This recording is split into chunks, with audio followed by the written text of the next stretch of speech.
Pessoal, tudo bem com vocês? Eu sou o professor Clécio Roberto de Literatura e hoje a gente vai falar um pouquinho sobre o movimento barroco no Brasil, né? O movimento barroco que vai começar no Brasil com a publicação de uma epopeia, um poema narrativo, né? Chamado Prosopopeia, né? De um autor chamado Bento Teixeira.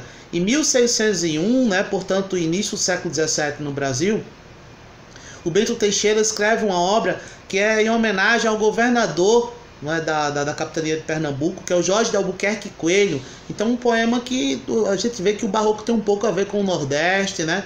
Iniciando aqui Pernambuco com esse poema aí do Bento Teixeira.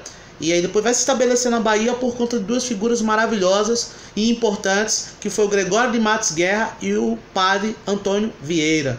Ok, people? Então, movimento barroco que tem aquelas características de ser um movimento de contrastes. Ele surge com ideias contrárias, metáforas, antíteses, paradoxos, por conta dessa época de transição entre a visão antropocêntrica, o homem como centro de tudo, e a visão teocêntrica, Deus como centro de tudo, aquela divisão da reforma protestante proposta por Frei Martinho Lutero. Então é um movimento cheio de conflitos e contrastes que vai influenciar também aqui no Brasil, né,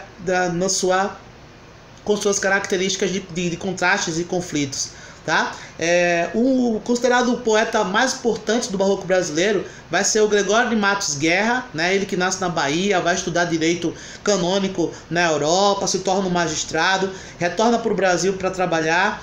E aí ele começa a perceber algumas coisas erradas, ele começa a escrever poemas satíricos, satirizando, criticando, independente das pessoas, se tinha poder, se não tinha, ele criticava mesmo. E aí ele começa a ganhar um monte de inimigo, começa a ser considerado o boca do inferno, né? E aí passa a viver a sua vida mais desregrada, perde o emprego, vai morar na África, é proibido de retornar a Salvador, termina morrendo aqui em Pernambuco de maneira inconsequente.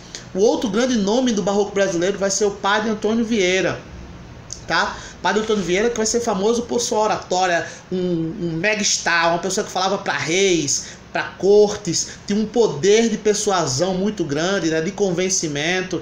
E os seus sermões, que aqueles textos feitos para apresentarem nas missas, né, ele se destaca pelos seus sermões da Sexagésima, sermões dos peixes, sermões das armas portuguesas contra a Holanda, coisas do tipo. Então, uma característica muito importante do padre Antônio Vieira era o conceptismo, ou seja, ele usava as ideias para convencer. E uma característica importante também na poesia de Gregório de Matos, que era suas poesias líricas e as suas poesias satíricas, né, era o cultismo, a preocupação com o texto, com os versos, com a métrica, né? Então essas duas figuras são as duas figuras mais importantes do barroco brasileiro. Se liga aí, Gregório de Matos Guerra, o Boca do Inferno, o nosso primeiro poeta nativo do Brasil.